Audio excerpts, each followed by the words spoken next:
Oke, selamat sore Bapak Ibu semuanya. Apa kabarnya? Oke ya.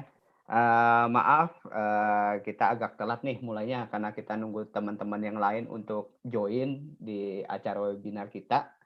Ya, thank you udah waktunya untuk udah meluangkan waktunya buat join di acara webinar IRIP sore hari ini. Buat Bapak Ibu, saya mohon bisa di-mute dulu untuk mic-nya ya, supaya nanti kita sama-sama bisa dengar penjelasan-penjelasan yang akan dibawakan oleh pembicara kita dengan jelas, ya. Nah, eee, retail memang merupakan salah satu industri yang jadi fokusnya kita, ya, dari PT Sterling Tulus Cemerlang, gitu kan. Dan pengalaman kita selama kurang lebih 30 tahun di industri retail ini, yang menjadi, latar belakang kita mengangkat topik ini, ya, 3 tips jitu bisnis retail, gitu kan. Kenapa? Karena kita lihat masih ada tantangan-tantangan mendasar nih yang dihadapi para pelaku bisnis retail di Indonesia, ya. Jadi, melihat hal itu, gitu kan, sebagai bentuk, apresiasi untuk, para pelanggan kami yang telah menggunakan iRepost dan juga sebagai bentuk kepedulian kita terhadap, UMKM di Indonesia, maka kami, berinisiatif bikin acara webinar ini dan kami mengundang Pak Joko Kurniawan dari DK Consulting, ya, yang udah punya segudang pengalaman lah ya, segudang pengalaman sebagai konsultan bisnis dan franchise untuk bisa, sharing, membagikan pengalaman dan pengetahuannya di bisnis buat Bapak Ibu semuanya. Ya, jadi, kalau Bapak Ibu lihat di sini ya di layar yang saya share screen-nya gitu kan, Bapak Ibu udah bisa melihat pengalaman-pengalaman apa aja sih yang udah, Pak Joko ini, eee, dapatkan ya. Dia, sebagai konsultan di Telkomsel, di Intel, di Carrefour, di Lenovo, semuanya itu Pak Joko sudah pernah, eee, include di dalamnya. Oke, tanpa perlu berlama-lama lagi, Pak Joko, saya serahkan waktunya untuk Pak Joko bisa, sharing pengalamannya, sharing pengetahuannya. Pak Joko, silakan. Ya, selamat sore, Bapak. Thank you, Pak Riki. Thank you, PT Starling dan IRIP. Selamat sore, Bapak Ibu sekalian. Kita hari ini kumpul di acara yang akan membahas dengan tema 3 tips jitu bisnis retail. Kenapa kok kita bahas topik ini? Tadi Pak Riki udah jelaskan. Dan yang jelas, hari ini saya akan menyampaikan dengan cara yang ringan, supaya Bapak Ibu menangkap sesuatu. Karena pengalaman saya ketika ketemu dengan banyak UMKM di Indonesia, inilah problem yang sering terjadi. Problem yang banyak terjadi. Tentunya tidak hanya ada 3 problem ini dan yang kita mau bagi hari ini 3, ke depannya kita mungkin akan berikan tips-tips yang lain lagi dalam acara-acara seminar berikutnya. Tapi hari ini kita akan fokus pada 3 hal, yaitu pada bagaimana cara mengatur SDM, yang kedua bagaimana cara bermarketing yang sedikit lebih kreatif dari biasanya, dan tentunya bagi pengguna IRIP yang sudah terbiasa menggunakan IRIP, tentunya sudah melakukan pencatatan yang benar. Tapi di sini juga saya lihat banyak teman-teman yang belum menggunakan IRIP, dan nanti kita akan lihat bagaimana manfaatnya IRIP yang akan disampaikan oleh Pak Andi. Oke, Bapak-Ibu sekalian, kalau kita bicara bisnis retail ya, apa sih definisi retail itu sebenarnya? Ya, retail itu adalah suatu kegiatan pemasaran produk, baik itu barang atau itu bisa berupa jasa yang dilakukan secara eceran. Jadi kalau kita bicara retail, itu pasti eceran gitu ya. Atau satuan langsung kepada konsumen akhir untuk penggunaan rumah tangga atau pribadi, atau untuk dipakai langsung dan bukan untuk dijual kembali biasanya. Kalau jual kembali namanya grosiran, dan kita hari ini sedang bicara soal retail, perorangan satuan langsung B2C ke konsumen langsung. Ini definisi retail. Nah, kalau kita lihat retail ini menarik banget gitu ya. Maka kalau kita bicara soal retail, itu beda banget sama grosiran yang tadi saya katakan. Konsumen bisnis retail tidak menjual kembali produk yang telah dibelinya, sementara konsumen bisnis grosir itu jualan lagi, pulaan, kemudian dijual lagi gitu Bapak Ibu sekalian. Ya, ini udah yang lazim terjadi di Indonesia. Dan penjual retail disebut juga sebagai penjual eceran, di mana jumlah produk yang dijual ada satuan. Ini menegaskan kembali retail. Saya pikir Bapak Ibu mungkin sudah berbisnis retail, tapi kadang-kadang apa sih sebenarnya retail masih belum tahu. Maka sore hari ini saya bahas sedikit soal retail. Nah, ada beberapa definisi dari ahli. Nggak ada salahnya hari ini kita belajar ya, agar UMKM Indonesia makin maju, agar 75 tahun Indonesia merdeka ini Indonesia semakin jaya gitu. Karena berkat siapa? Tentunya berkat Bapak Ibu sekalian. Karena sosok guru perekonomian Indonesia adalah ya ini Bapak Ibu nih, UMKM Indonesia ini. Nah, menurut Berman dan Evan, pengertian retail adalah suatu usaha bisnis yang berusaha memasarkan barang dan jasa kepada konsumen akhir yang mempergunakannya untuk keperluan pribadi atau rumah tangga. Jelas, hampir sama dengan pengertian awal. Yang kedua, Kotler. Ya, Kotler juga mendefinisikan soal retail, tokoh marketing dunia. Retail itu apa sih? Penjualan eceran menurut dia. Meliputi semua aktivitas yang melibatkan penjualan barang atau jasa pada konsumen akhir. Semua rata-rata definisinya sama. Kepada konsumen akhir, Bapak Ibu sekalian. Untuk dipergunakan yang sifatnya pribadi. Ini adalah retail. Maka contoh bisnis retail adalah seperti yang Bapak Ibu lakukan hari ini, bisnis Bapak Ibu. Mungkin hari ini Bapak Ibu punya toko kelontong, tadi saya lihat di testimoni ya, yang menggunakan airip, ada yang jual nasi padang, ada yang jual, ada macam-macam. Maka toko kelontong, toko gadget, kedai kopi yang lagi menjamur saat ini, jasa laundry, bengkel, klinik kecantikan, itu adalah merupakan contoh dari bisnis retail. Karena apa? Yang datang langsung konsumennya. Inilah contoh bisnis retail yang tentunya Bapak Ibu udah nggak asing. Ya. Nah, fungsi bisnis retail itu sebenarnya apa nih Bapak Ibu? Saya pengen bahas sedikit soal fungsi sebuah bisnis retail. Yang pertama, fungsi bisnis retail membeli dan menyimpan barang, yaitu membeli barang dari produsen dalam jumlah besar dan kemudian menyimpannya. Nah, jadi artinya bagi Bapak Ibu yang jualan hari ini, maka tentunya Bapak Ibu itu punya yang namanya produsen. Bisa produsen, bisa jadi distributor, bisa jadi pihak yang lebih besar dari Bapak Ibu sekalian. Ini disebut sebagai menyimpan barang. Lalu selanjutnya apa? Memindahkan hak milik barang kepada konsumen akhir. Dalam hal ini target market retailer adalah konsumen akhir yang akan memakai suatu barang. Jadi kalau Bapak Ibu hari ini bisnis retail, maka Bapak Ibu punya stok gitu ceritanya ya. Kalau dari stok yang Bapak Ibu punya, Bapak Ibu jual. Inilah yang fungsi dari bisnis retail, mendistribusikan kepada konsumen langsung. Berikutnya adalah memberikan informasi mengenai sifat dasar dan cara penggunaan barang. Maka seorang retailer, ya istilah yang kita sering disandangkan pada diri Bapak Ibu, retailer, itu langsung karena berhubungan dengan konsumen langsung, maka tugasnya adalah menginformasikan produk kepada konsumen. Jadi produsen jarang sekali, kecuali melalui informasi yang ada dalam produknya, itu menyampaikan cara pakainya. Produsen biasanya hanya menyampaikan marketing komunikasinya, iklannya, tetapi untuk cara pakainya itu tugas orang retailer. Maka Bapak Ibu punya tugas untuk menyampaikan fungsi produk, cara pakainya seperti apa kepada konsumen langsung. Inilah fungsi Bapak Ibu sebagai seorang retailer atau sebagai penjual produk atau sebagai penjual jasa. Yang berikutnya adalah memudahkan konsumen untuk membeli barang. Karena perusahaan retail beroperasi di lokasi yang mudah terjangkau dan nyaman. Nah, yang pertama adalah lokasi yang mudah terjangkau. Maka Bapak Ibu kalau lihat beberapa tokonya, toko-toko retail modern ya, Alfamart, Indomart, itu lokasinya gampang dijangkau. Dan lokasinya dibikin nyaman. Nyaman itu apa? Definisinya beda-beda soal nyaman Bapak Ibu.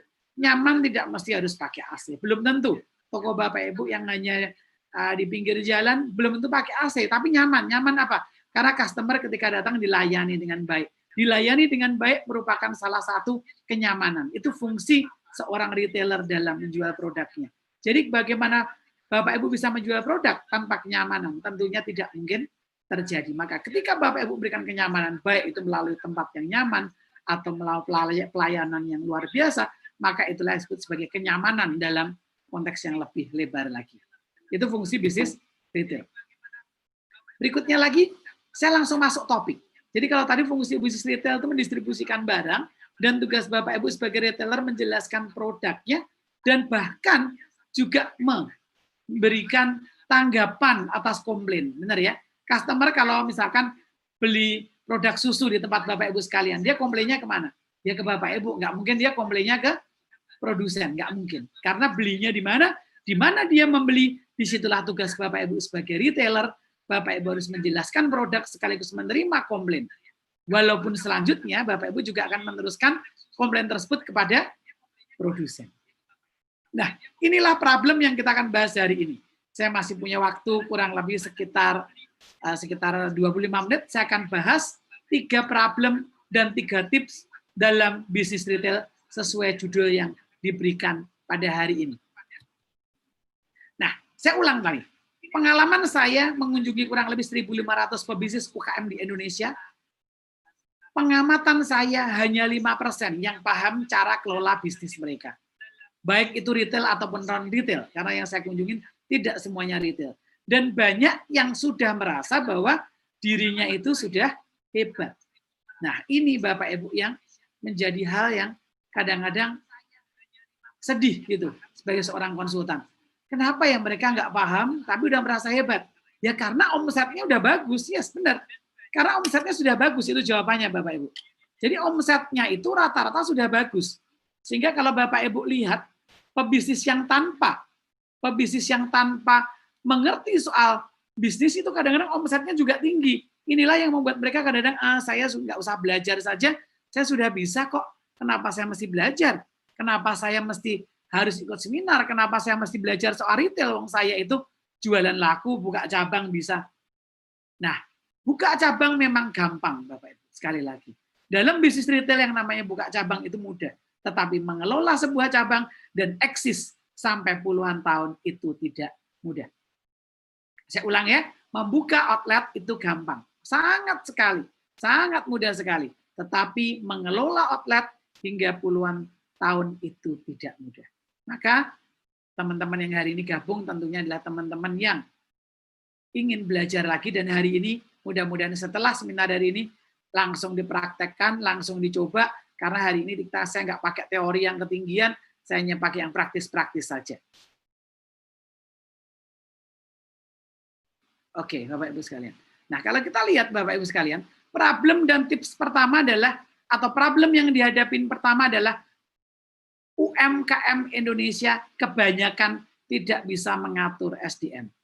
Ada 3 problem yang saya tuliskan bukan dari hasil saya mengarang, bukan dari saya baca buku, tetapi dari hasil pengamatan saya di lapangan, bertemu langsung dengan para UMKM Indonesia. Yang pertama, tidak bisa mengatur SDM. Poin sub pertama adalah karyawan rajin malas sama saja. Bapak Ibu, kalau hari ini Bapak Ibu mendengar pernyataan karyawan rajin malas sama saja, apa yang Bapak Ibu pikirkan? Kira-kira. Bapak Ibu tidak pernah yang namanya membuat penilaian kerja karyawan pasti.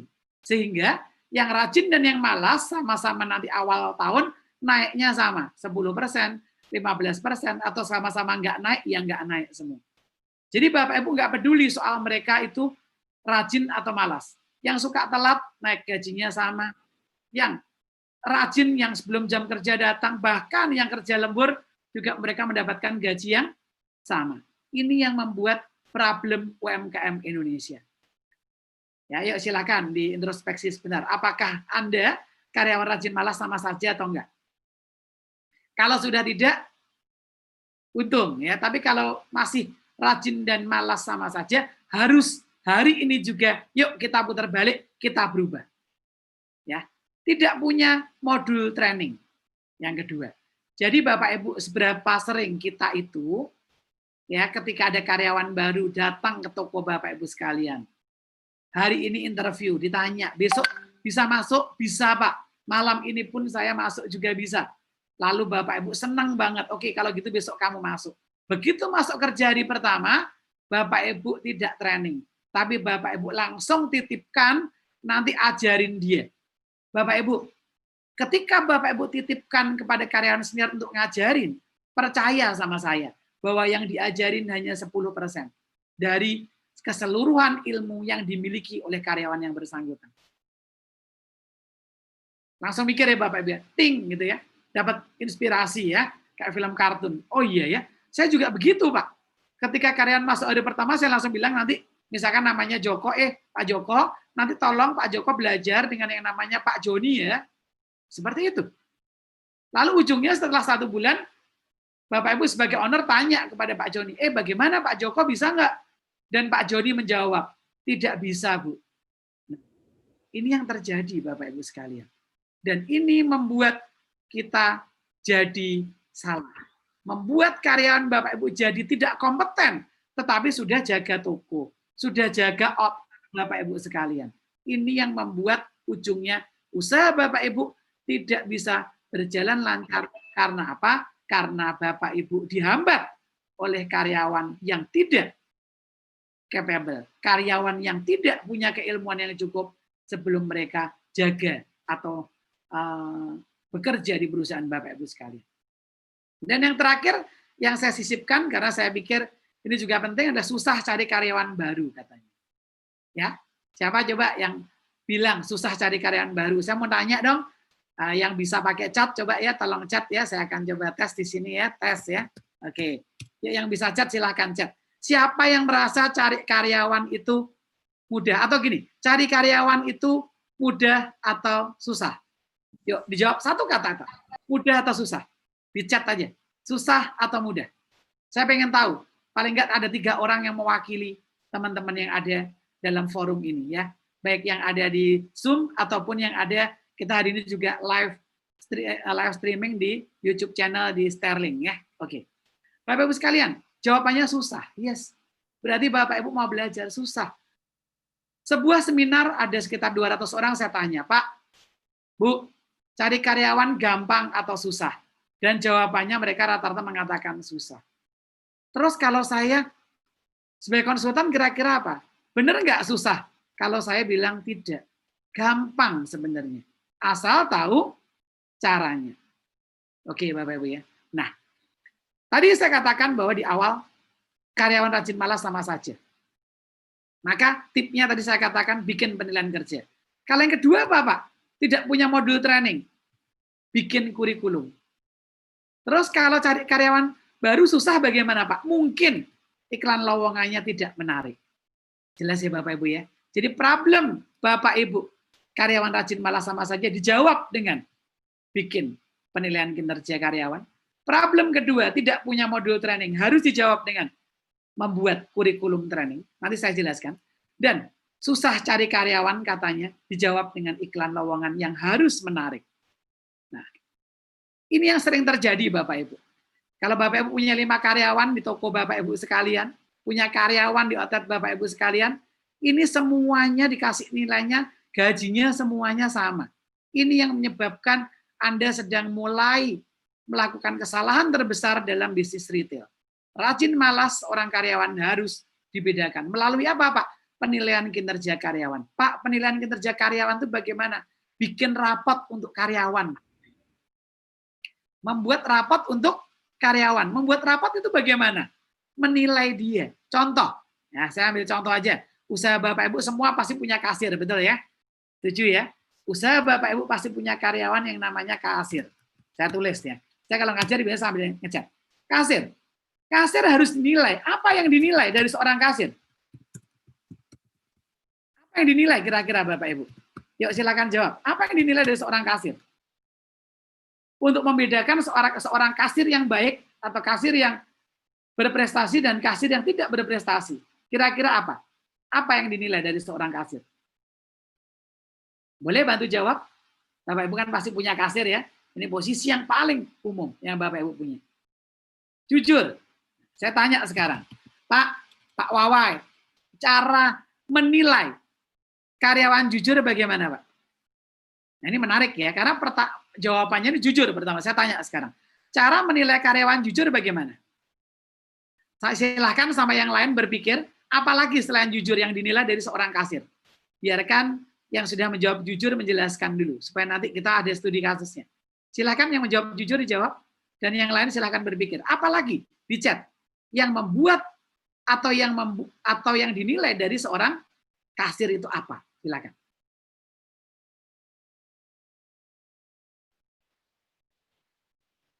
Yuk, apa ya? Kasir. Kalau Bapak punya seorang kasir, yang dinilai apa? Keuangan. Maksudnya bagaimana, Pak? Apakah klop atau enggak gitu, Pak ya? Keuangan maksudnya saya misalnya store-nya klop enggak gitu ya. Klop antara IRIP-nya sama dengan uangnya, betul ya? Uang cash-nya atau transaksi debit atau kredit dan seterusnya. Ya gitu kan, Bapak Ibu ya. Oke, dari Andi Harvest, jujur, teliti ngitung uang, yes. Seorang kasir yang dinilai adalah ketika setorannya klop, itu poinnya. Kalau dia salah ngitung, maka setoran akhir pasti nggak klop. Maka ketika malam hari IRIP-nya, Bapak Ibu pakai software, kasir, IRIP, kemudian Bapak Ibu lihat ini omsetnya adalah 2.500.000, yang pakai debit adalah 1 juta, yang cash 1,5 juta. Ya duitnya harus pas.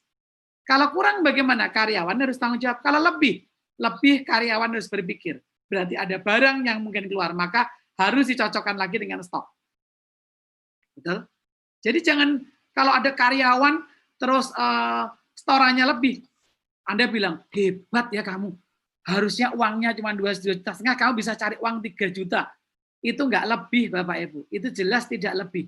Itu adalah yang namanya yang kita sebut sebagai bukan uang lebih, tapi pasti ada stok yang geser. Pasti, nggak mungkin tidak.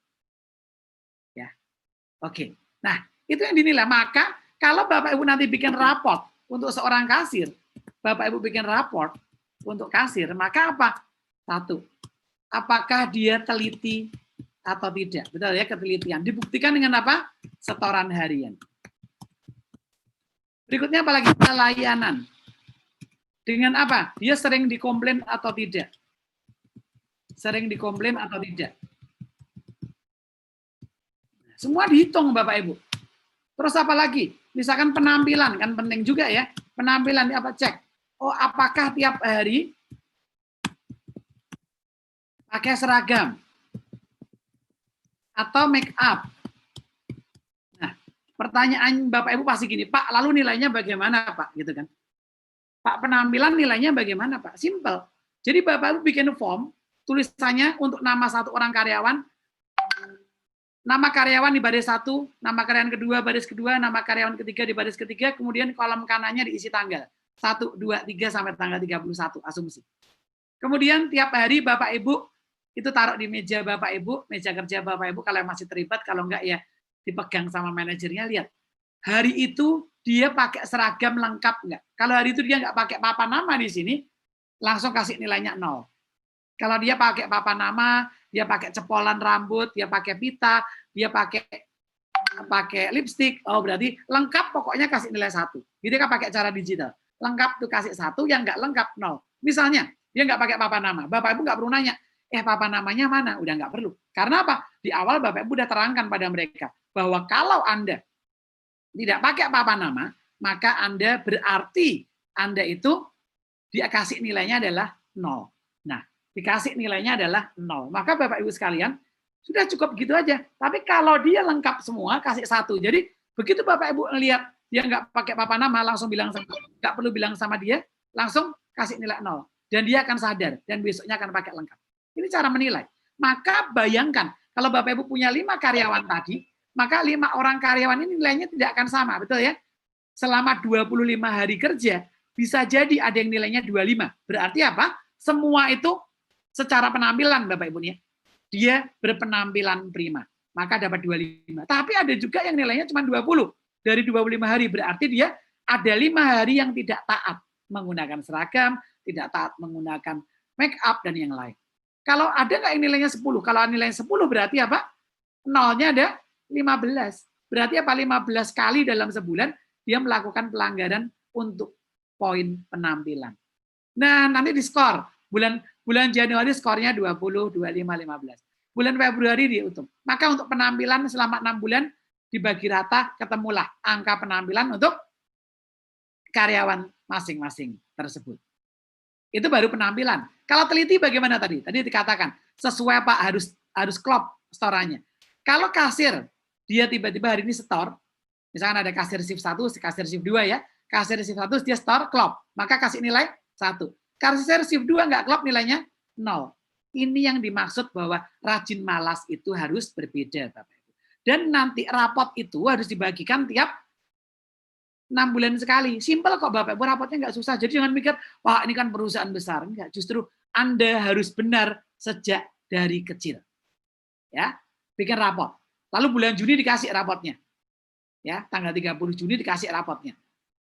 Lalu rapotnya mereka tahu, oh rapot saya jelek ya, oke. Kamu tenang aja kalau jelek, karena nanti masih ada 6 bulan.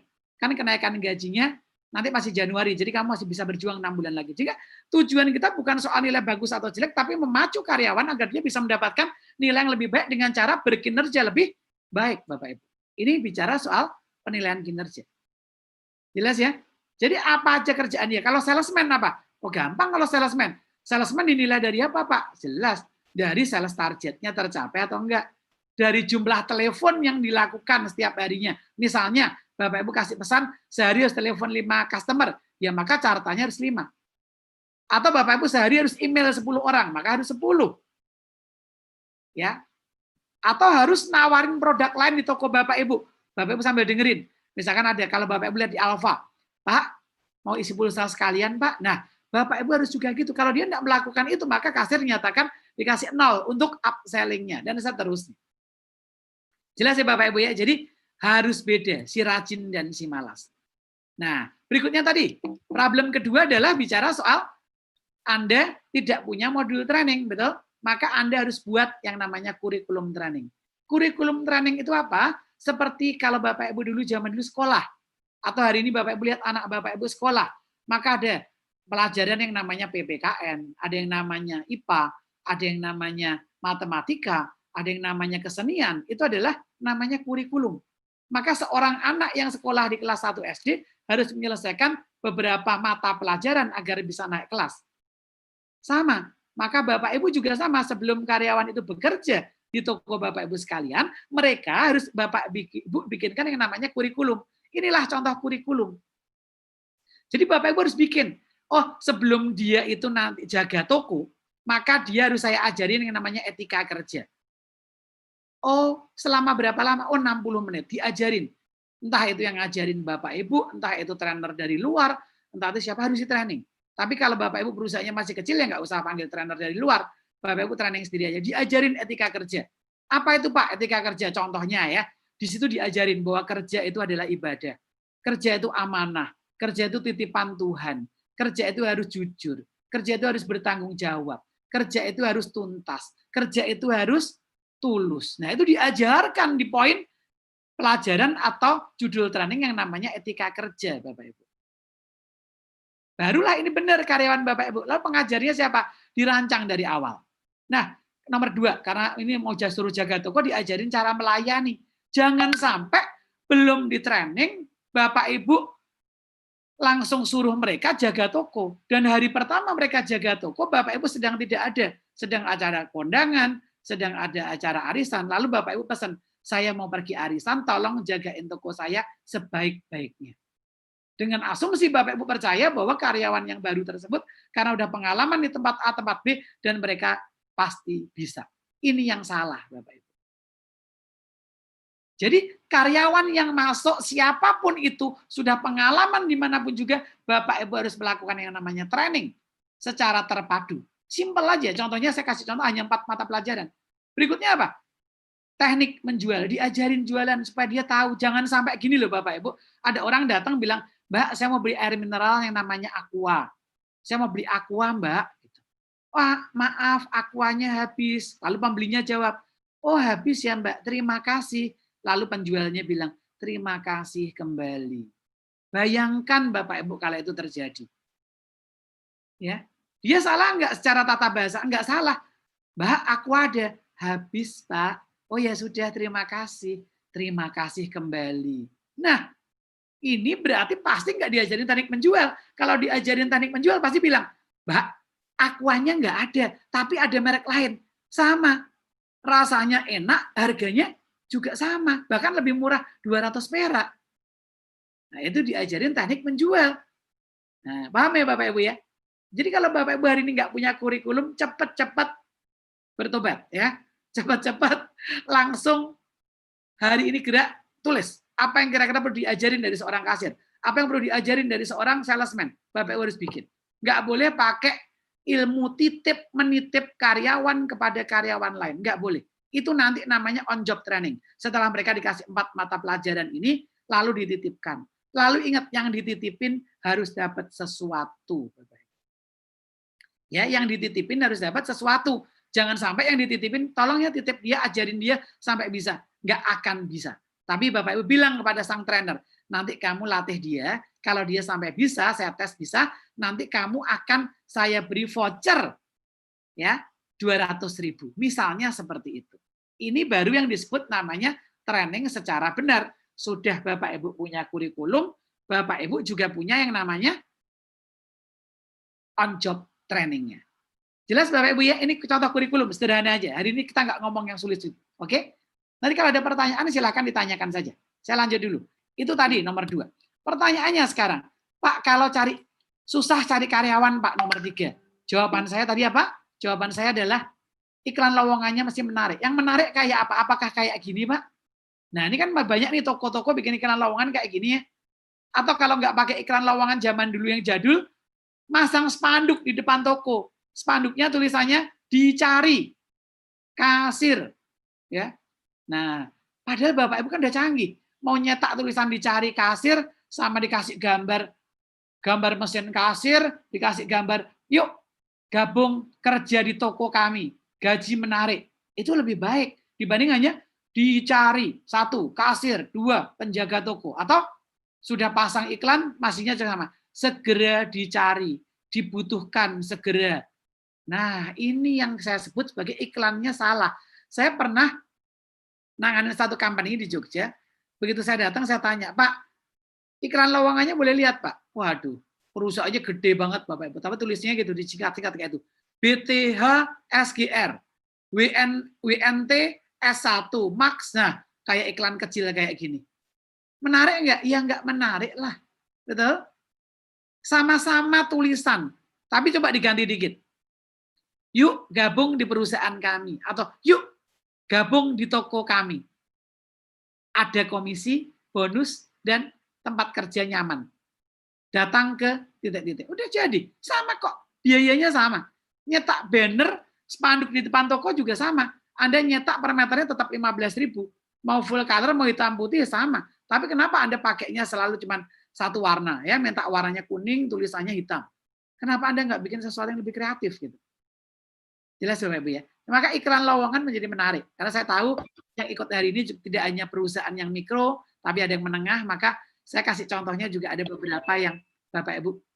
Nah, contoh ini contoh iklan yang menarik. Contoh aja, tampilannya udah menarik ya. Ya. Tulisannya apa? Quit your job itu. Kurang lebih bahkan, yuk kamu keluar dari pekerjaan kamu sekarang. Atur hidup kamu kembali. Intinya apa? Gabung bersama IKEA gitu. Ini contoh. Ya. Ada iklan lagi dari SAP dan yang ada banyak iklan Bapak Ibu. Iklan-iklan yang menarik itu poinnya. Kalau Bapak Ibu cari desain grafis, ya iklannya harus menarik gini dong, bener kan? Iklannya didesain agar mereka menarik. Nyari desain grafis tapi tulisannya dicari desain grafis gaji UMR. Aduh ya sudah tidak menarik lah. Ini yang dimaksud kesalahan yang sering terjadi. Itu kesalahan tidak bisa. Saya ulang balik dikit. Saya akan bolak-balik, tidak bisa mengatur SDM. Jelas ya? Terjawab. Sekarang kita masuk problem kedua. Tidak paham marketing. Taunya itu, marketing itu hanya bagi brosur. Ya, taunya hanya bagi brosur. Taunya hanya pasang spanduk. Taunya hanya iklan-iklan yang pada umumnya. Nggak kenal online marketing. Udah punya IG tapi nggak tahu cara mengiklankan di IG misalnya. Padahal iklannya murah. Nah, ini contohnya Bapak Ibu. Lalu gimana dong? Nah, harus lebih kreatif poinnya. Ini saya ambil capturean bisnis yang biasa-biasa saja ya. Saya menarik. Nah, ini ada tulisannya. Spesialis tambal ban. Gelarnya SPTB Bapak Ibu. Spesialis tambal ban. Buka praktek jam 7.00 sampai sekuatnya. Ini katanya orang ini jebolan dari ITB, Institut Tambal Ban. Nah, ini menarik Bapak Ibu. Benar nggak? Sama-sama melakukan marketing, tapi marketingnya melakukan marketing yang kreatif secara offline. Walaupun tempatnya biasa, tapi saya yakin ini gampang diingat. Pasti kalau ada teman kita yang banyak lagi ke bos, kita bilang, nanti kamu lewat jalan itu aja ada tulisan spesialis tambal ban. Itu pinter itu. Nah, ketemu pasti. Karena iklannya menarik, karena marketingnya benar. Berikutnya, tambal ban, mengobati dan menyembuhkan ban roda motor yang terluka. Wow, keren Bapak Ibu ya. Ini bahasanya sedikit melankolis ya. Tambal ban, mengobati dan menyembuhkan ban roda motor yang terluka. Nah, ini menarik gitu. Kata-katanya menarik. Walaupun nggak colorful, tapi kata-katanya menarik. Ini yang disebut sebagai marketing. Kegiatan marketing salah satunya adalah nempelin banner, bagi flyer, atau iklan itu harus menarik gitu. Nah, ini menarik, ada beberapa ya. Bapak Ibu baca dari kiri atas. Ikan gak pernah selingkuh. Ikan gak pernah kepo. Ikan gak marah kalau kamu lupa ultah. Lupakan mantan. Ya kan? Piara ikan, jaga kesehatan. Ini iklan yang muncul pas COVID ya. Jadi orang suruh pelihara ikan supaya nggak stres Bapak Ibu ya. Tapi jualan ikannya nggak sembarangan ikan dia. Benar nggak? Ini yang disebut kreatif, Bapak Ibu. Dalam proses marketing, dalam proses promosi, Bapak Ibu butuh sesuatu yang sifatnya itu kreatif. Di sini lihat, Bapak Ibu lihat lagi. Berikutnya, sebelah kanan. Bawa pacar, diskon 5%. Bawa istri, diskon 10%. Bawa pacar dan istri, gratis. Tapi nggak berani ya Bapak Ibu ya. Bisa dipendong sama istrinya nanti. Maka bawa pacar dan istri gratis gitu. Jualan rawon. Retail, rumah makan rawon di Surabaya ini. Lucu. Sehingga orang itu loh, kalau kamu lewat situ ada tulisan bawa pacar 5%, bawa istri 10%, inget langsung. Berikutnya, sebelah kiri, bawah. Raja Sunatan, King of Circumcision. Wah, ini termasuk keren ya. Tempatnya biasa, tapi udah tahu bahasa Inggris ini ya. Sunat bayi, sunat anak, sunat dewasa. Nah, enaknya disunat, laksana raja. Nah, anak kecil dibawa ke sini nggak nangis pasti Bapak Ibu. Karena apa? Seolah-olah dia jadi raja. Kalau pakai dikejar-kejar, apalagi yang mau sunat, yang nyunat tuh rambutnya botak, gundul, nah takut ya. Tapi kalau di sini enggak, rajanya sunatan gitu. Menarik. Kita lihat iklannya di bawah ini ya. Ini bukan UMKM, tapi kita lihat perusahaan besar, tapi lucu iklannya. XL mengatakan RP 0,1 per detik ke semua operator se-Indonesia. Lalu Telkomsel di sampingnya nulisin, tetangga sebelah ngomongnya paling murah. Ternyata tarifnya ribet banget, jaringannya terbatas. Nah, ini loh yang namanya iklan. Mesti ada creativity. Nah, bagaimana cara memulai creativity? Nggak usah takut, pakai prinsip. Kalau pakai prinsip yang sering orang panggil adalah, prinsipnya adalah yang namanya ATM. Amati, tiru, modifikasi. Tapi kalau bahasa Jawanya, itu teorinya Ki Hajar Dewantara. Amati, niteni, ya kan? Tiru, niru, modifikasi. Nah, jadi artinya ada teorinya. Ngelihat, pokoknya kamu ngelihat, kemudian kamu tiru, lalu kamu modifikasi, bahasa Jawanya nambahi. Jadi Bapak Ibu lihat iklan-iklan gini harusnya terinspirasi. Oh, nanti saya mau bikin yang kayak gini deh. Menarik Bapak Ibu. Ini yang namanya iklan. Ini yang namanya marketing. Marketing itu harus kreatif. Nah, sebuah usaha yang tidak melakukan marketing, tapi Bapak Ibu minta rame, lupakan Bapak Ibu. Kecuali Bapak Ibu ada toko nomor 1 di desa itu, di kecamatan itu, di kota itu. Tapi kalau Bapak Ibu kompetitornya udah banyak, Bapak Ibu melakukan marketing, padahal yang lain melakukan marketing, maka Bapak Ibu pasti kalah. Maka Bapak Ibu lihat Alfamart, Indomart. Mereka iklan terus Bapak Ibu ya, di depan toko, pakai spanduk, no problem. Pakai spanduk kecil-kecil warna kuning. Ditempel-tempel. Tujuannya apa? Memancing orang. Karena semua kegiatan marketing tujuannya adalah membuat orang lain agar menoleh. Saya sekarang lihat ke arah Bapak Ibu, jelas, kemudian saya masih noleh ke kiri. Ini menoleh Bapak Ibu. Menoleh tujuannya apa? Agar melihat. Maka tujuan marketing adalah Anda harus mampu membuat orang lain atau customer menoleh ke arah Anda. Itu marketing. Kalau Anda tidak mampu membuat mereka menoleh, maka Anda tidak berhasil. Ya, maka sering saya katakan dalam seminar saya, marketing itu seperti mobil ambulan. Ketika ada mobil ambulan, ada suara wing, wing, wing, wing. Bapak Ibu yang lagi naik motor, yang lagi naik mobil pasti noleh. Apa itu? Noleh kan? Gara-gara apa? Bisa gara-gara kepo. Tapi gara-gara suara tadi loh. Maka kegiatan marketing harus menarik, harus punya daya tarik agar mereka senang sama Anda. Ya, oke. Nah, problem ketiga. Sebelum nanti kita lanjutkan ke Pak Andi. Problem ketiga adalah bicara soal belum memiliki pencatatan yang benar atau yang rapi. Masih banyak pebisnis yang mencatat secara manual.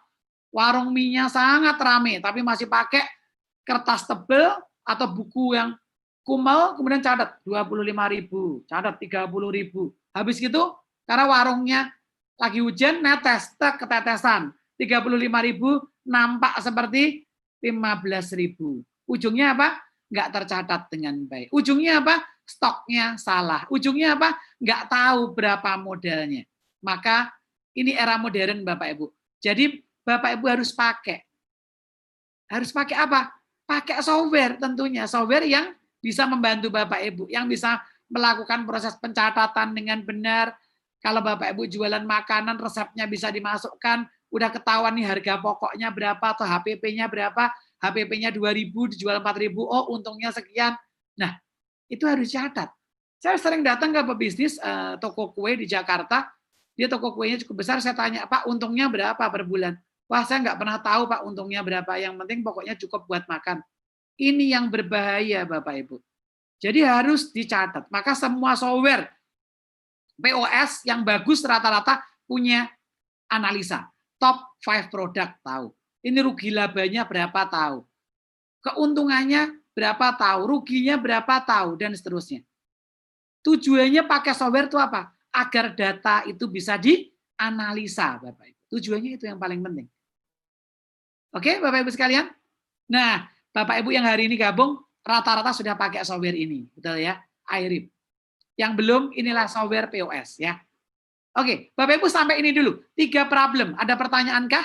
Saya berikan waktu untuk satu penanya. Silakan kalau ada pertanyaan. Silakan pertanyaannya di chat saja Bapak Ibu. Pertanyaannya langsung di chat saja. Tadi saya sudah jelaskan bahwa kita punya 3 problem. Dan saya kasih 3 jurus. Nah, pakailah jurus itu seperti film silat Bapak Ibu. Kalau film silat itu kalau Bapak Ibu punya jurus, ya harus dipakai. Jangan sampai jurus itu diem aja gini. Ya nggak bisa, harus dipakai. Jurus A, jurus B, jurus C harus pakai. Sehingga Bapak Ibu menang dalam persaingan.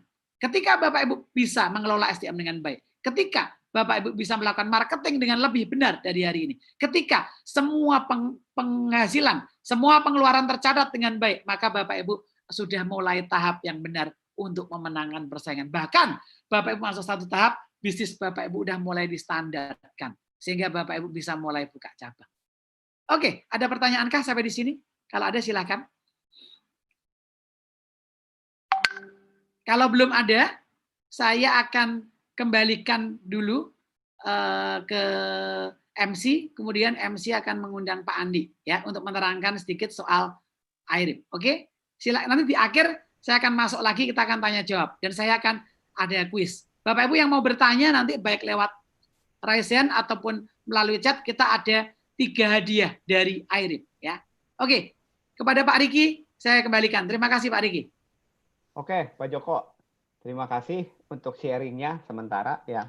Bapak Ibu, kalau misalkan ada pertanyaan, silahkan boleh langsung ditulis di chatting, ya kan?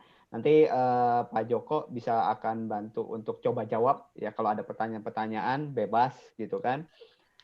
Balik lagi, kita di sini pengen sama-sama nih gimana caranya sih supaya bisnis Bapak Ibu bisa lebih berkembang, gitu kan? Oke, nah kita lanjut dulu ke sesi berikutnya itu dengan Pak Andi Joyo. Ya, beliau akan memaparkan sedikit tentang PT Sterling dan juga mungkin ya informasi-informasi produknya kita. Ya, silakan Pak Andi. Baik, terima kasih Pak Riki, Pak Joko, luar biasa tipsnya. Jadi saya jadi belajar lagi nih yang baru nih hari ini. Suara saya aman? Aman, Pak Andi? Aman. Baik, terima kasih teman-teman. Mungkin untuk yang ikut di Zoom, silakan kalau ada pertanyaan dengan Pak Joko, jarang-jarang kita bisa punya waktu untuk chatting langsung ya. Cuma mohon maaf untuk teman-teman yang ikut di YouTube channel, karena di YouTube channel itu kita tidak membuka tanya jawab di YouTube channel. Jadi untuk next event kita berharap teman-teman bisa mendaftar terlebih dahulu sehingga bisa join di Zoom ya, sehingga bisa lebih interaktif. Nah, kami PT Sterling yaitu IRIP ya. Jadi mungkin ini untuk teman-teman yang sudah menggunakan gitu ya. Kalau selama ini sudah menggunakan mungkin tidak paham latar belakangnya. Jadi kesempatan ini saya coba menjelaskan. Jadi sebenarnya kami itu lahir pada tahun 2007 dengan latar belakang adalah perusahaan software untuk menangani atau melakukan service kepada perusahaan menengah. Jadi sejak tahun 2007 kami berpartner dengan perusahaan software yang dari Jerman, yaitu SAP, khususnya produk SAP Business One dari tahun 2007. Nah, tahun 2008 karena kami melayani perusahaan retail, kami membuat software POS. Karena latar belakang sebelumnya kami adalah beberapa founder dari Sterling sendiri adalah dunia retail, jadi akhirnya kami membuat IRIP. Jadi IRIP sendiri sudah dari tahun 2008. Dan ini adalah brand dari PT Sterling, produk dari lokal Indonesia. Karena teman-teman suka nanya, ini dari mana sebenarnya? IRIP itu sendiri adalah singkatan sebenarnya. Kalau Bapak Ibu sudah menggunakan, mungkin sering lihat juga sih, Integrated Retail Application. Nah, namun memang dari tahun 2008 ini, solusinya lebih banyak di desktop.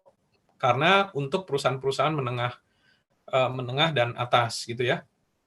Nah, dan tentunya selama ini kami menggunakan IRIP itu harus terintegrasi dengan SAP. Jadi karena latar belakangnya di back office atau di kantornya adalah SAP, di mana ini adalah software accounting, termasuk gudang sampai software produksi sebenarnya. Nah, itu kami integrasikan dengan POS-nya. Sampai 2011 kami menjadi gold partner dari SAP. Sampai hari ini kami masih melayani dunia perusahaan menengah ke atas.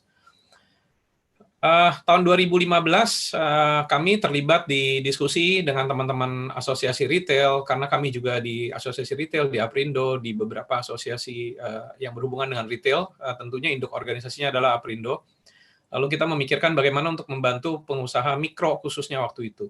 Mikro adalah yang Bapak Ibu masih menunggu toko ya, masih menunggu toko. Nah, karena itulah akhirnya tahun 2015 kita merilis aplikasi IRIP yang tadinya untuk dunia korporasi atau dunia perusahaan menengah ke atas dengan versi simple yang Bapak Ibu mungkin ada yang menggunakan juga versi light kita bilangnya ya.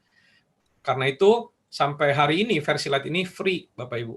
Total gratis, tidak ada batasan apapun. Karena memang latar belakangnya adalah waktu itu bagaimana kita pengen membantu pengusaha-pengusaha, terutama owner yang masih menjaga tokonya. Karena kita lihat nanti semua orang punya Android, tapi sayang tidak digunakan untuk berbisnis, tapi hanya untuk chatting atau main game gitu ya.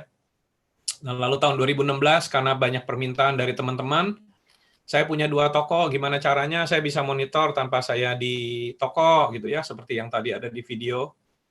Kalau teman-teman lihat di awal dari teman-teman kedai Mangkuto ya, mereka ada beberapa toko, jadi mereka bisa monitor langsung kalau yang di Pro. Artinya ini bisa diakses dari website lah untuk laporannya. Kira-kira itu yang saya mau sampaikan. Jadi mungkin ini sekedar latar belakang ya. IRIP 2015 kita mengeluarkan yang Lite dan 2016 kita mengeluarkan yang Pro. Sampai hari ini. Ada beberapa aplikasi lain yang mungkin kita akan bahas di sesi terpisah nantinya. Nah, 2 bulan lalu kami mengeluarkan juga aplikasi baru namanya IRIP Invoice. Jadi ternyata pengguna IRIP ini banyak juga yang tidak semi grosir lah ya, kalau kita boleh bilang. Jadi lalu punya tantangan, ada yang ngutang belinya. Lalu saya utangnya. Nah, untuk setelah kita memikirkan 1 tahun lebih, akhirnya kita mengeluarkan aplikasi IRIP Invoice ini. IRIP Invoice ini terintegrasi dengan IRIP Pro memang Bapak Ibu. Kenapa kita tidak satukan?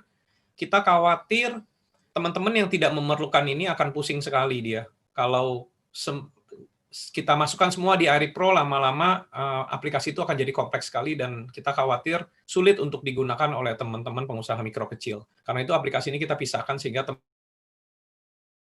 tapi intinya ini terintegrasi dengan Pro, ada pelan yang sifatnya hutang, nanti kita bisa monitor dan bisa pembayarannya bertahap juga. Jadi ini kita 2 bulan lalu kita akan rilis juga 1 minggu, 2 minggu ke depan ada 2 fungsi yang sangat powerful. Yang pertama yang sebelah kiri, Bapak Ibu, ini di iRip Pro khususnya, yang di iRip Lite kita tidak tambahkan.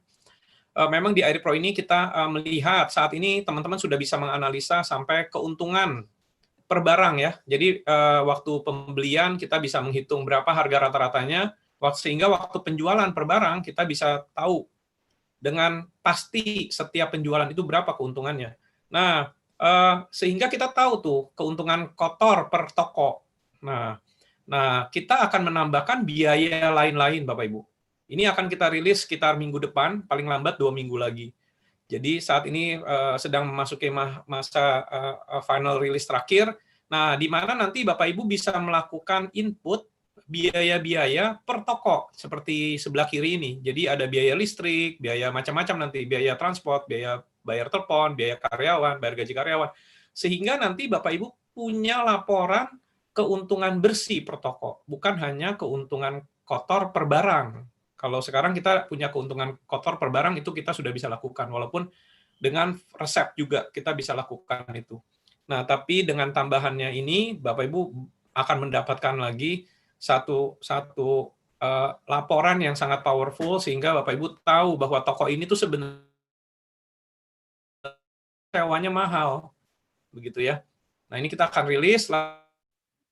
Setelah itu dengan jarak 1-2 minggu kita akan rilis juga absensi, Bapak Ibu. Absensi ini juga yang sudah diminta oleh beberapa customer kita. Nah, nanti kita akan rilis absensi sehingga nanti timnya Bapak Ibu bisa melakukan absensi juga pada saat dia masuk kerja, keluar, dia pulang atau dia check out gitu ya. Nanti akan termonitor semua check in dan check out-nya. Ini yang kita akan segera rilis dalam 1-2 minggu ke depan, 2 fungsi ini. Nah, kira-kira itu update dari saya, Pak Joko. Ya, terima Mungkin kasih. Bapak Ibu sudah tahu websitenya, kalau butuh informasi pos.com, kontak telepon dan kontak support. Lalu yang 2 ini websitenya corporate kami untuk serving ke dunia atau ke perusahaan menengah ke atas. Kira-kira demikian, Pak Joko. Saya kembalikan ke Pak Joko ya. Oke, terima kasih Pak Andi. Bapak Ibu sekalian, hari ini Pak Andi ulang tahun, jadi saya ucapkan selamat ulang tahun Pak Andi. Ya. Waduh, terima kasih. Jadi lalu airipnya. Oke, Bapak Ibu sekalian, saya sudah lihat di sini ada beberapa pertanyaan yang masuk. Pertanyaan pertama adalah penggunaan software iRip idealnya untuk usaha kita beromset berapa ya?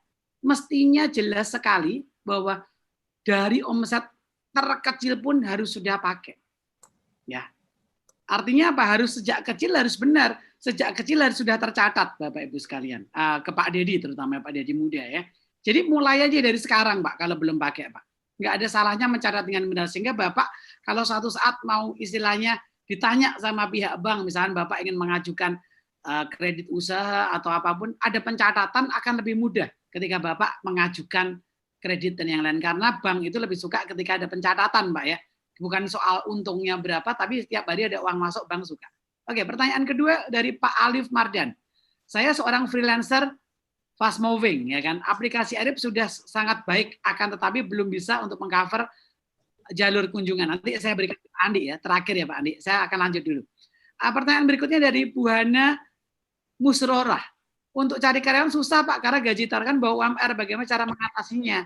Jadi gini Bu, jadi ada beberapa usaha yang memang sifatnya itu usaha-usaha yang kalau kita bicara soal street food ya, usaha pinggir jalan atau toko-toko kecil, kadang-kadang memang kompetitor juga tidak memberikan sampai UMR. Maka berarti Bapak Ibu masih bisa bersaing kan begitu. Tapi prinsipnya adalah yuk kita mencoba atur cara marketing yang lebih baik ya. Aktif Ibu kan pasti ibu-ibu kan atau Bapak-bapak punya kontak WA. Nah, promosikan tuh produk Bapak Ibu sekalian. Nah, supaya artinya mulai lebih dikenal sehingga omsetnya makin bagus. Ketika omset makin bagus ke depannya, harapannya profitnya makin bagus. Nah, Bapak Ibu bisa memberikan gaji yang lebih baik dibanding toko-toko sebelah. Ya, cek toko sebelah kita lebih baik gitu. Maka jadi lebih mudah dalam mencari karyawan, Bapak Ibu ya. Oke. Berikutnya lagi. Dari Khairul Arifin, saya pakai Airip Pro untuk digunakan di kasir di rumah makan. Tapi untuk sekarang saya manfaatkan saya nanti Pak Andi ya. Oke, langsung ke Pak Andi deh kalau gitu. Pertanyaan untuk Pak Andi. Pak Andi, saya Pak Andi ya. Pertanyaan pertama Pak, bagaimana itu Pak? Apakah untuk mengcover jalur kunjungan udah bisa atau belum Pak? Silakan. Tadi mungkin saya tambahin sedikit dari pertanyaan Pak Dedi ya, yang mengenai idealnya untuk usaha retail yang beromset berapa. Ya. Nah, sebenarnya Pak, kalau dari kami, sebenarnya justru mulai buka toko pun harus langsung dicatat. Nah, karena itu kami membelikan yang gratis itu Pak, yang versi light. Supaya Bapak sebagai owner yang masih menunggu toko, jangan mengandalkan ingatan Pak. Sebenarnya salah satunya yang membuat kami waktu itu pingin membantu, yaitu yang tadi Pak Joko bilang, warung makan itu warung mie, kita datang udah capek-capek ngantri, tiba-tiba udah habis gitu kan. Tapi kadang mereka kelebihan karena ternyata sepi. Karena mereka tidak pernah mencatat sehingga mereka nggak tahu trennya. Sebenarnya kita setiap bulan udah naik loh penjualannya gitu ya. Nah, jadi kalau dari kami persis seperti yang tadi Pak Joko bilang, begitu start sudah langsung harus mulai. Bahkan makanya kenapa kami masih memberikan yang versi light itu gratis Pak. Jadi kalau Bapak istilahnya kalau kita di pemerintah itu kan pengusaha mikro ya, yang Bapak masih menunggu tokonya. Nah, silakan Pak. Jadi kami mendukung sekali. Kalau yang pertanyaan Pak Alif ya mengenai FMCG, memang yang jalur kunjungan ini belum ada, Pak. Jalur kunjungan ini lebih kepada, kalau saya nggak salah ya, nangkap pertanyaannya. Mungkin kalau saya nanti itu dikoreksi Pak. Ini lebih kepada si penjualnya ya Pak ya, penjual yang FMCG ya Pak. Tapi bukan untuk si retailer ya Pak. Karena kan jalur kunjungan si sales-nya ya jadinya ya. Nah, memang saat ini belum ada, Pak. Cuma itu sudah ada dalam jalur pengembangan kita ke depannya. Kalau saat ini, Airip sendiri digunakan oleh teman-teman yang canvassing, Pak. Teman-teman yang canvassing, mereka bawa stok. Jadi mereka jualan, bawa stok. Nah, mereka juga keliling kadang-kadang 3 hari. Nah, biasanya mereka manual, sekarang mereka langsung bawa stok, langsung tahu catatannya, langsung transaksi pada waktu kunjungan. Kira-kira kayak gitu. Nah, lalu dari Pak Khairul Arifin. Oke. Nah, kalau untuk yang rumah makan, Pak, kita menganjurkan, Pak, kalau memang sudah lancar untuk sales, memang biasanya untuk sales, Bapak udah bisa analisa, aktifkan untuk stoknya, Pak. Karena bisa pakai resep, Pak. Jadi Bapak bisa belajar tahu sebenarnya harga makanan Bapak waktu dijual itu berapa biayanya. Karena bisa dihitung secara otomatis waktu Bapak beli materialnya ya, waktu beli bahan bakunya, Bapak bisa input tuh harganya berapa. Nanti bikinin resepnya, kalau Bapak sudah punya resepnya. Otomatis waktu penjualan nanti akan dihitung, Pak, bahan bakunya pemakaiannya berapa, dan otomatis juga biayanya akan dihitung dari bahan baku yang dipakai. Sehingga langsung tahu kita biaya per barang yang terjual, Pak. Kira-kira gitu. Ya, pertanyaan berikutnya, apakah Airip punya rencana bikin apps kos-kosan di mana penghuni kos bisa bayar lewat apps kos ke rekening owner? Silakan. Kalau ini belum kepikir Pak, harus kita assess sih. Jadi memang kita juga dapat banyak masukan untuk industri-industri retail yang sangat unik Pak. Seperti laundry gitu ya, ada pemesanan. Walaupun kami juga ada yang pakai, cuma memang ada beberapa mereka pengen ada tambahannya khusus karena memang spesial ya. Untuk sekarang sih kita belum ada rencana nih Pak untuk kos-kosan. Oke, pertanyaan terakhir. Ada rencana fitur yang bisa memanage harga harian atau mingguan nggak, Pak? Saya jualan sayur, daging, repot sekali sampai sekarang update list harga harian dengan 300 item. Silakan. Ini harga jual ya, Ibu ya? Ya. Ini kalau Ibu pakai Excel sebenarnya bisa langsung diupdate nih. Mungkin nanti bisa chatting juga Bu ke tim support kalau memang Ibu belum gunakan Excel untuk update-nya. Jadi mungkin update di Excel terus langsung tinggal di-upload, Bu. Itu bisa cepat sih sebenarnya. Kalau dari sisi aplikasi sendiri, sekarang sih kita memang belum ada kalau yang misalnya berubah-berubah ya setiap hari. Memang kalau di barang-barang yang fresh, kalau kita bilang ya, itu memang tantangannya adalah salah satunya perubahan harga ya, yang cepat ya. Nah, kami juga ada yang fashion, yang datanya sampai di atas 10.000 gitu ya. Nah, tantangannya itu dinambahin barangnya sebenarnya. Nah, kita sebenarnya caranya supaya membantu itu pakai Excel ya, supaya bisa cepat update-nya. Kira-kira begitu sih. Oke, ya, oke. Silakan kalau masih ada pertanyaan, saya berikan kesempatan untuk raise hand. Silakan bertanya untuk 1 atau 2 penanya. Silakan.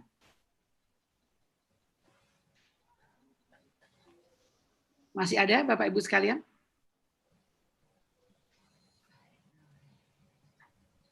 Hadiahnya nanti bagi yang ini oke. Ada pertanyaan satu dari Pak Leonardi Susanto. Apakah ada contoh cara marketing efektif dan murah selain pakai spanduk? Saya berpikir untuk iklan online, tapi rasanya kurang efektif karena bisnis saya lebih ke arah lokal. Oke, jadi kalau bicara soal marketing, Pak, marketing itu kan bicara banyak hal. Pertama yang namanya advertising, betul ya Pak? Ada yang namanya advertising. Ada lagi yang namanya sales promotion. Ada yang namanya direct sales, dan yang lain. Banyak sekali yang namanya integrated marketing communication atau komunikasi marketing terpadu. Tapi yang paling umum ya iklan itu kan Pak. Nah pertanyaannya adalah cara lain apa selain itu. Nah Bapak bisa pakai cara-cara yang misalnya marketing itu juga bisa member get member itu bisa marketing juga Pak. Misalnya ada orang yang makan di rumah makan Bapak atau datang ke toko Bapak kasih cetak voucher 2.500 misalnya begitu ya. Saya nggak tahu harga produknya berapa. Yang penting Bapak masih untung kasih sehingga mereka bisa datang lagi, atau kalau mereka nggak datang lagi mereka bisa berikan kepada temannya, tetangganya dan yang lain. Itu bisa merupakan cara marketing juga Pak.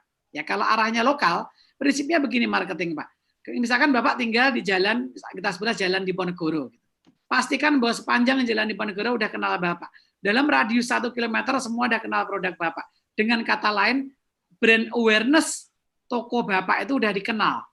Nah kalau dalam radius 1 kilo semua udah kenal, Bapak tarik ke radius 2 kilo. Cara tahunya bagaimana? Gampang Pak.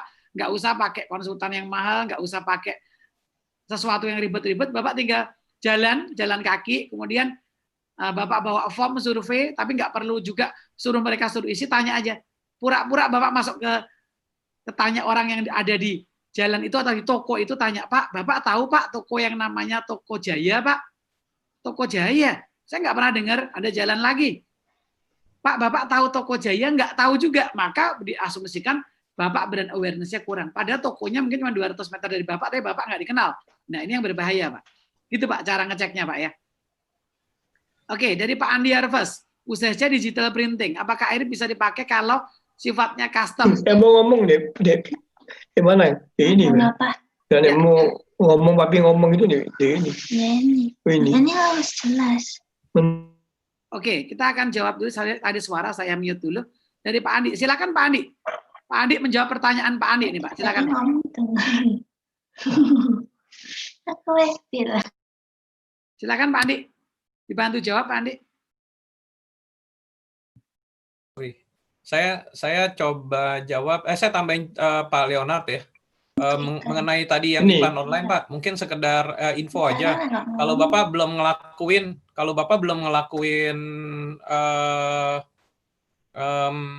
Google Pak, karena Google itu lokal dan Google itu sekarang sangat mengaktifkan Google My Business.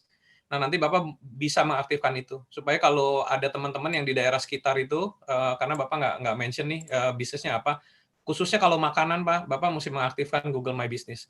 Dan itu gratis. Jadi nanti Bapak bisa, kalau di search di peta, orang lagi jalan-jalan daerah Bapak, bisnis Bapak juga bisa keluar. Dan itu gratis Pak sebenarnya. Itu mandatory sih sebenarnya saat ini kalau di digital. Kira-kira itu. Nah untuk yang Pak Andi sendiri, dari usaha digital printing, memang karena kami tidak membuat iRip ini khusus buat industri tertentu itu Pak, tadi salah satunya. Kalau Bapak pengen otomatis Pak, Bapak masukin panjang kali lebar, lalu harganya otomatis dikalikan gitu ya. Nah, saat ini memang nggak ada sih, Pak. Kita lebih ke quantity dikali harga aja. Jadi kalau ada panjang kali lebarnya, kita nggak bisa otomatis. Itu dari saya sih sebenarnya. Oke. Nah, kalau... Dari Pak Dedi lagi. Ya. Silakan, Pak Andi. Skema ideal data terpusat, keamanan kerahasiaan data company yang menengah hingga besar. Kalau kita bicara keamanan data, Pak, mungkin saya kalau boleh bilang, dan Bapak juga tahu ya, bahkan perusahaan-perusahaan besar sendiri juga sebenarnya punya tantangan, Pak. Karena memang kalau kita bicara security, kalau saya ngomong secara realistis ya Pak, nggak ada data yang 100% aman sebenarnya. Karena kan si pencurinya juga belajar terus lah ya. Jadi mulai dari 20 tahun yang lalu, Sony juga pernah di-hack servernya, server gamenya, PS-nya, itu isinya credit card sampai berapa juta data yang diambil. Nah, itu juga sekarang juga terjadi kan dengan teman-teman di lokal sini. Kemarin kita juga sudah dengar. Nah, jadi bukannya mereka tidak memprotek sih Pak, mereka sangat memprotek, cuma memang kejar-kejaran. Dan kadang itu juga karena virus dan lain-lain ya. Terutama masa-masa ini, memang masa-masa ini juga masa-masa yang lagi susah gitu ya. Jadi semakin banyak tuh virus-virusnya untuk mencuri-curi data. Jadi sebenarnya kalau kalau pengen aman banget Pak, jangan koneksi kemana-mana sebenarnya kalau mau aman banget. Jadi kita nggak terkoneksi ke internet. Artinya seperti zaman dulu internetnya ya, maksudnya koneksinya hanya di dalam satu perusahaan. Kalau di perusahaan besar ya. Tapi sekarang kan itu satu keniscayaan ya. Karena kan cabang banyak segala macam dan kita justru pengen cepat ngambil datanya. Jadi ada trade-off sih Pak. Cuma kita selalu berpikir begini sih Pak. Biasanya yang diserang itu perusahaan-perusahaan yang ada faktor uang yang diserang duluan. Karena dengan mencuri data itu mereka bisa dapat benefit langsung. Tapi kalau data perusahaan biasa jarang sih, masih jarang. Kira-kira gitu. Oke. Oke, Ya. mungkin saya nambahin dikit ya untuk yang Pak Andi Harvest yang usaha digital printing. Ya, mungkin kalau Bapak kan ngitungnya harga dikali panjang kali lebar. Sebenarnya mungkin bisa di-set satuannya itu per meter persegi, Pak. Kalau boleh saya kasih masukan ya.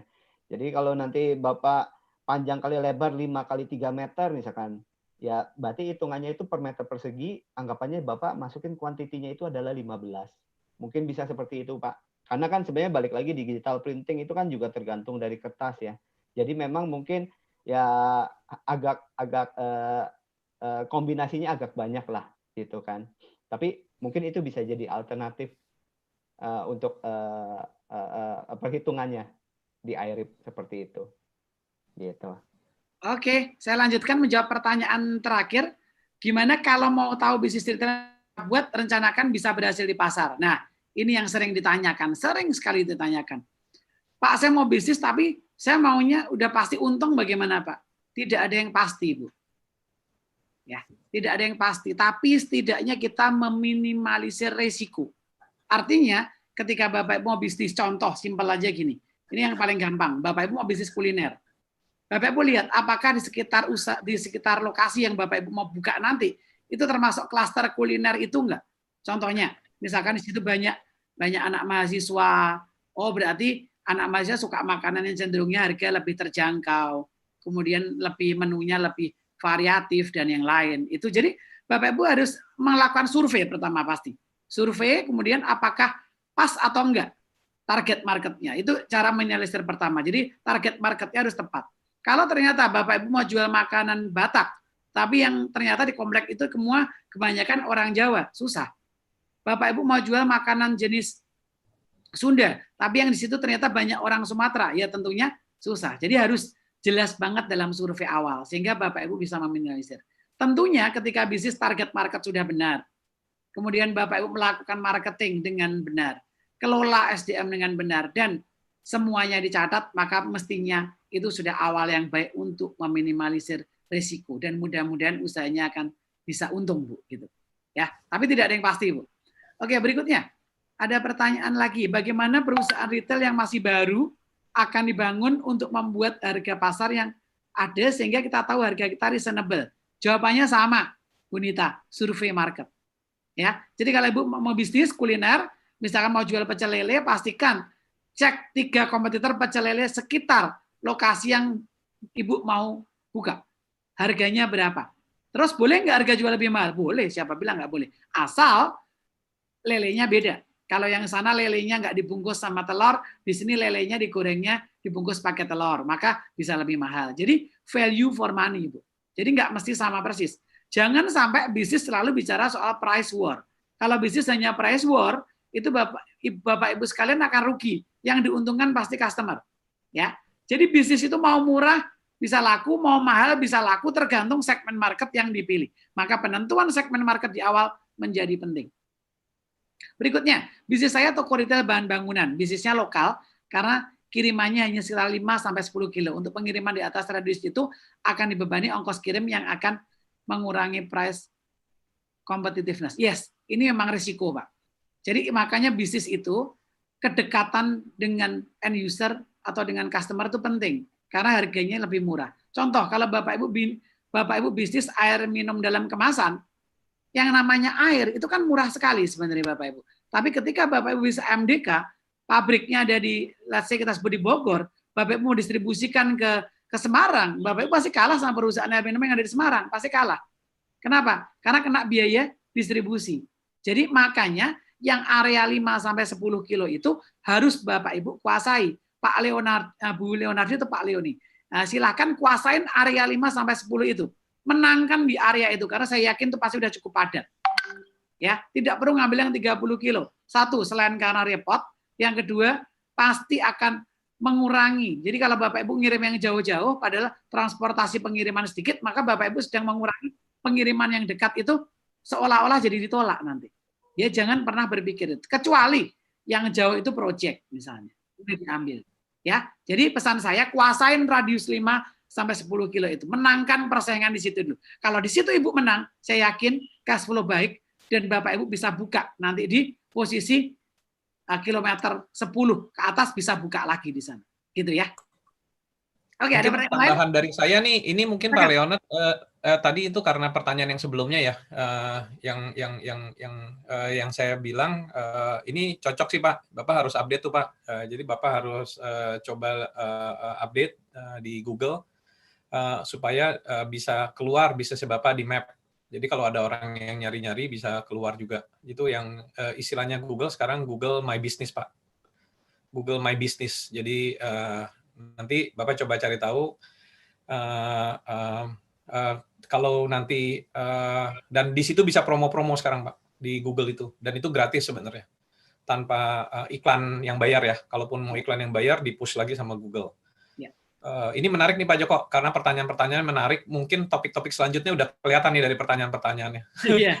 Nanti kita tadi, juga sorry Pak Joko, tadi kayak kelihatannya ada yang raise hand ya. Mungkin kita agak miss tadi. Siapa ada Pak Dedi Muda, mungkin sudah dijawab, tapi mungkin dia mau tanya lagi. Pak Dedi, silakan kalau mau tanya Pak Dedi. Apakah sudah terjawab Pak Dedi? Ya, sudah terjawab. Terima kasih. Sudah. Oke, terima kasih. Oke, Bapak Ibu sekalian, sambil kalau masih ada pertanyaan, nanti kita akan pilih 3 pemenang ya Pak Andi. Hadiahnya langganan air 1 bulan ya Pak Andi ya, untuk 3 pemenang ya Pak Andi ya. Oke. Iya Pak Joko. Nanti pemenang akan saya umumkan. Sebelumnya kita akan saya akan share screen. Bapak Ibu tolong bantu kita untuk bisa memberikan yang lebih baik untuk Bapak Ibu sekalian. Saya akan tampilkan di layar. Nah, Bapak Ibu silakan buka di handphone Bapak Ibu, buka Menti Bapak Ibu. Ya, www.menti.com. Silakan minta tolong bantu. Ini contohnya melakukan survei, Pak. Tadi ada yang tanya survei juga. Ini adalah bisa melakukan survei, ini sekaligus belajar kita ya. Jadi ini simpel banget bikinnya dengan Mentimeter Bapak Ibu, dan ini menampilkannya dengan Menti. Nah, Bapak Ibu silakan masuk ke menti.com. Kemudian Bapak Ibu akan ditanya kode. Masukkan kodenya 2201383. Saya ulang, masukkan kodenya, saya cat ya, 2201383. Lalu Bapak Ibu silakan isi. Nanti begitu Bapak Ibu isi akan ada yang menjawab. Di sini langsung muncul screen-nya. Ini contoh survei. Sehingga suatu saat ketika Bapak Ibu punya pelanggan gitu ya, tolong dong isi survei ya. Ini bisa pakai Menti juga. Yuk silakan, baru 2 orang yang menjawab. Untuk teman-teman yang di YouTube juga bisa ikut ya untuk yang Menti ini. Betul, teman-teman bisa ikut juga yang di YouTube, langsung masuk ke menti.com, ketikkan kodenya 2201383. Nanti langsung akan ketika Bapak Ibu klik muncul di sini ya. Baru 6 orang. Saya tunggu sampai kurang lebih sekitar 15 orang baru saya akan ganti ke pertanyaan. Kita dengan yang di YouTube ada sekitar 50-an orang lebih, Pak. Ya, ada 50 orang ya. Oke. Yuk silakan diisi lagi menti.com. Gampang Bapak Ibu. Ini belajar sekalian supaya nanti Bapak Ibu bisa bikin kayak yang hari ini kita bikin.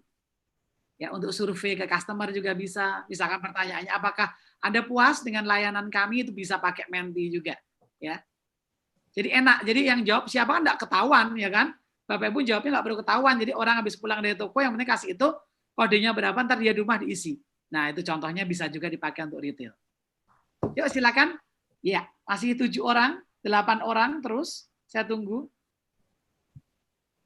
Ya, sambil silakan yang mau yang di channel YouTube silakan masuk juga, masuk ke www.menti.com, masukkan kodenya 2201383. Oke, paling tidak mewakili ya. Oke, saya lanjut dulu. Apakah Anda merasa mendapat manfaat dalam seminar ini? 9 orang menjawab bermanfaat. Yang lain tidak ya. Oke. Yang lain 0, belum ada. Berarti semuanya bermanfaat, mudah-mudahan. Pertanyaan berikutnya. Ya. Isilah topik seminar yang Bapak Ibu inginkan. Suatu saat kalau AIRIP mau seminar lagi, Bapak Ibu ingin topik apa? Dengan cara mengetik. Ini bukan pilihan, ini isian. Jadi survei itu juga bisa isian. Nanti Bapak Ibu bisa pakai juga Bapak Ibu. Misalnya, produk apa yang Anda ingin sediakan di toko kami? Nah, bisa juga. Silakan coba ketik, sekaligus latihan. Ya. Topik seminar yang Bapak Ibu kehendaki, karena seminarnya AIRIP ini selalu free, kita memberikan edukasi seputar retail, dan retail itu banyak banget ya materinya. Cara penataan rak, ya, bagaimana bicara soal yang namanya level buying dan seterusnya, banyak banget ya. Merchandising banyak. Silakan yuk ketik. Bapak Ibu bisa ketik lebih dari 1, silakan. Baru 1, ya, oke. Wow, service ternyata menarik juga ya. Bisnis keluarga, oke, bisnis retail keluarga bagaimana? Oke, yang lain? Yuk silakan ketik. Supaya kita jadi tahu apa sih sebenarnya yang Bapak Ibu inginkan. Jangan sampai kita melakukan seminar, tapi Bapak Ibu nggak ingin gitu ya. After sales, bagus ini. Jadi setelah dia beli di toko kita, di outlet kita, bagaimana pelayanan kita. Ya, ini bisa dijadikan satu dengan service level. Yang lain lagi, yuk. Saya tunggu sampai 10 setidaknya. Yuk, bantu kami. Oke. Mau bisnis franchise, oke. Stok opnam, khusus ya, bagaimana stok, hitung-hitungannya bagaimana ya. Oke. Yang lain, silakan. 4 lagi, saya tunggu 4 lagi, boleh?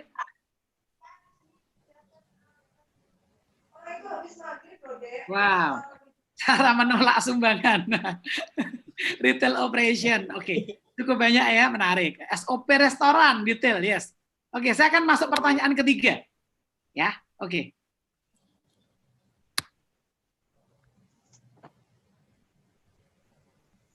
Oh, masih ngisi sebentar ya. Oke, Bapak Ibu silakan isi. Apakah saat ini Anda sudah menggunakan software kasir AIRIP? Kalau sudah, diklik yang sudah. Kalau sudah, ada 2 pilihan. Sudahnya pakai yang apa? Yang AIRIP Lite kah? AIRIP Lite atau yang Pro? Yang Lite itu yang free, yang Pro itu yang berbayar. Yang satu lagi belum. Silakan. Saya tunggu sampai 1 menit ke depan, lalu saya akan umumkan pemenangnya melalui chat ya. Masuk.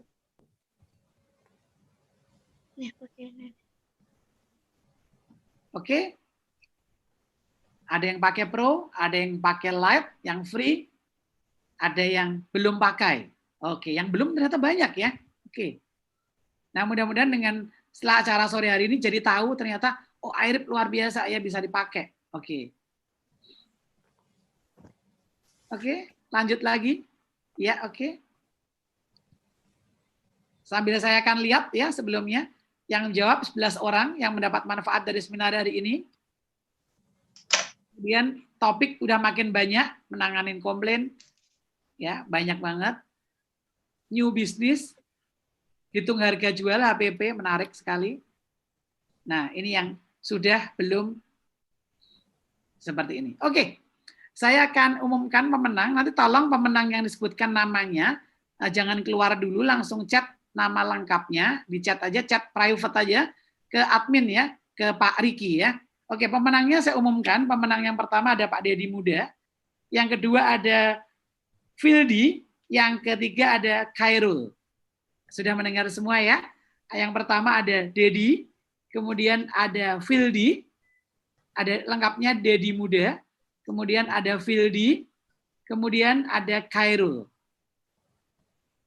Sudah jelas? Sudah terdengar ya? Oke, nanti silakan chat ke panitia, ke Pak Riki, supaya nanti Pak Riki bisa koordinasi langsung. Oke.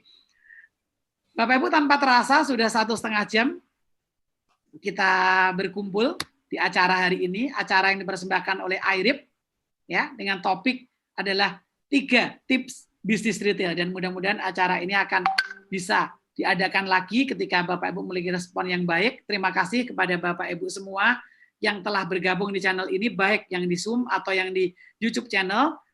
Saya Joko Kurniawan, minta maaf kalau ada kesalahan, saya kembalikan kepada Pak Riki. Silakan Pak Riki. Oke, terima kasih Pak Joko, Pak Andi untuk sharingnya yang bagus, gitu ya. Pak Dedi, tadi Pak Fildi dan Pak Khairul, boleh nanti di-share ke kami untuk informasi-informasinya, gitu kan, untuk bisa kita kirimkan hadiahnya, vouchernya, voucher IRIP, gitu kan. Lumayan, saya nggak tahu nih, Pak Dedi, Bu Fildi, sama Pak Khairul, apakah sudah memakai IRIP, gitu kan. Kalau belum, mungkin ini saatnya, gitu kan, supaya bisa mulai menata bisnis retail Bapak Ibu semuanya. Ya, silakan, saya tunggu untuk informasinya, boleh di-share ke kami. Kita foto bareng Pak Riki, minta foto bareng, nyalakan videonya. Oke. Buat Bapak Ibu boleh nyalain videonya sebentar. Kita foto rame-rame, saya screenshot.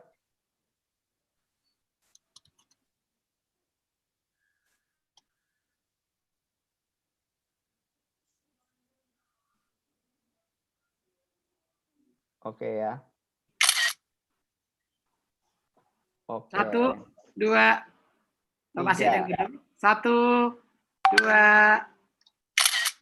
Oke. Oke, terima kasih. Oke, terima kasih Bapak Ibu. Sampai ketemu di seminar selanjutnya. Iya. Sukses selalu dan sehat Sukses selalu.